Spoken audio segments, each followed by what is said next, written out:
बिस्मिल्लाहिर्रहमानिर्रहीम जी, हम बैठे में ब्लू वर्ल्ड सिटी की डिज़ाइन टीम के साथ और एक कॉन्सेप्ट था जो हम जिस पे लगी हुई थी सारी टीम के पाकिस्तान का सबसे बड़ा डांसिंग फाउंटेन हम डेवलप करें, बल्कि जो साइज़ ये डेवलप हो रहा है ये मुझे लग रहा है कि दुनिया में सबसे बड़ा होगा। वी विल इंशाल्लाह cross check that and share that information with you.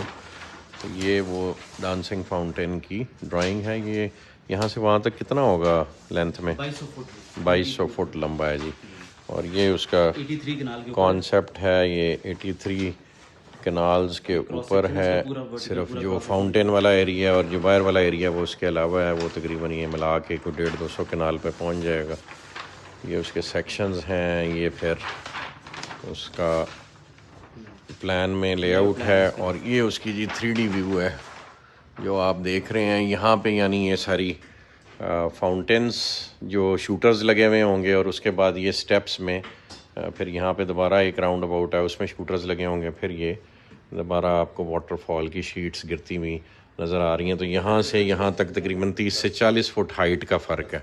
तो इस तरह का डांसिंग फाउंटेन कहीं भी पहले नहीं बना हुआ जो डिफरेंट स्टेप्स में बना हुआ हो। जहाँ भी बने हुए हैं वो एक ही लेवल पे हैं। और ये इर्द गिर्द ये हमारा टूरिज़म बिजनेस डिस्ट्रिक्ट और फिर परे वाटर पार्क, वो सारे फीचर्स नज़र आ रहे हैं। तो ये इंशाल्लाह ऑन ग्राउंड अब इसकी कंस्ट्रक्शन हम तेज़ करने लगे हैं। आपसे इमेज भी इसका शॉर्टली शेयर करते हैं इंशाल्लाह।